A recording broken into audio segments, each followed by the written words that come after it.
Bimenyimana Claude Batazira Jackson n'umufundi ahingura amamashini atandukanye. Aho twamusanze ku mutumba wa Songa komine n'intara ya Gitega aratubwira imvo n'imvano y'ugo ruganda rwiwe. Ntango yakoze imashini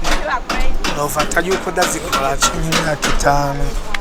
mugabo bariho ndiho ndamera nk'uwikashiramo inguvu nyinshi kubera ndiho ndigisha n'ibintu byo gwaruka nyene kuvyumvira naho navyumviriye kubera ihimiriza nyene ry'abategetsi aziko baguma baduhimiriza yuko twogerageza twumvire ibyo hanze twumvire kwiteza imbere twiyungunganya manaje cyamwiyumvira uwo mugambi rero candawutango. Uyo mufundi rero ntasanzwe kuko ashobora guhingura ubwoko butandukanye bw'amamashine nk'uko abandanya abidusigurira. Ubwoko bw'amamashini nabwo nkora ni nyinshi sinzi ko nazidondagura zose ndaziheze. Bon ndakora imashini zibaza zijya bavuga amakombine zituruna zigira muri amatupi hanyuma ndakora izisya ibigori ndakora n'izigira n'izikanya umutobe ndakora izitema ubwatsi ndakora izivomera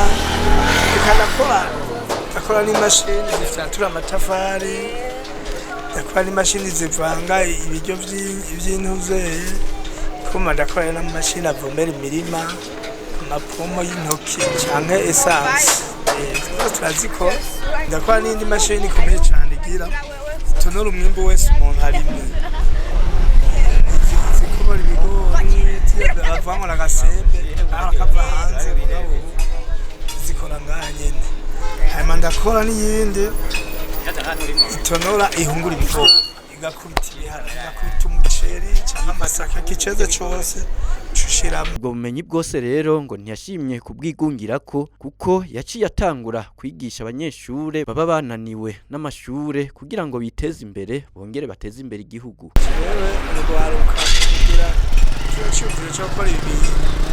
nashizemo kwigisha ugwaruka bagwananiwe kwiga amashuri. Umva rero ndiko ndabigisha ibintu by'imyuga amuzaniye yaranse kuyiga cyangwa gatishira ngaha ndamukwigishirize namahera ndamusaba ndiko ndabigisha ku buntu nyene kuri gusa twigisha nko gwaruka 10 kandi amaze nko kuramara nko gwaruka 20 cyangwa ndafasha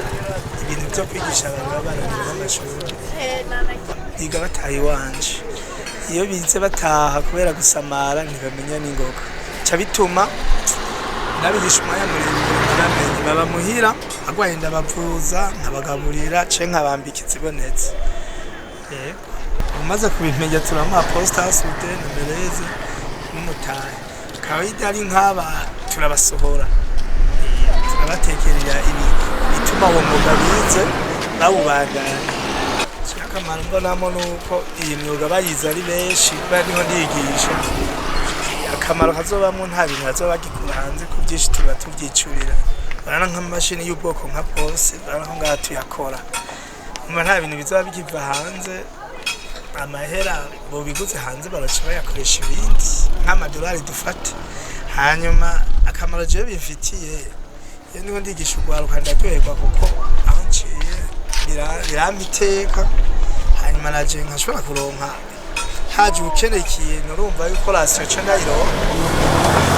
nshobora gutunga umuryango.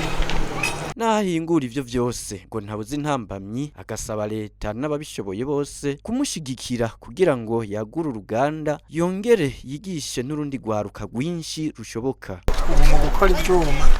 nta cuma bita turu dufise turinda kurondera amahera tukaja kuri turu tukaja kuvyigira ahandi kubera turu tutayifise hanyuma urumva kugira ushira kuri mezira haje amarurema wenda kuja nk'ahantu mu kigo ca leta bafise irya turu iyo niyo ntamba bintu dufise cyane yo kubona ico cuma ico saba leta n'abandi banyagihugu canke handi mashirahamwe ubwo badushigikira iyi myuga inguvu zikaboneka zo gwiza ugwaruka ashobora kwigisha cyane cyane ahubwo bagwananiwe n'amashure kugira tugabanye ntibace mwibarana n'ubwenge buke bwabwishi nyene mu gihugu marara ko ibintu bisakamara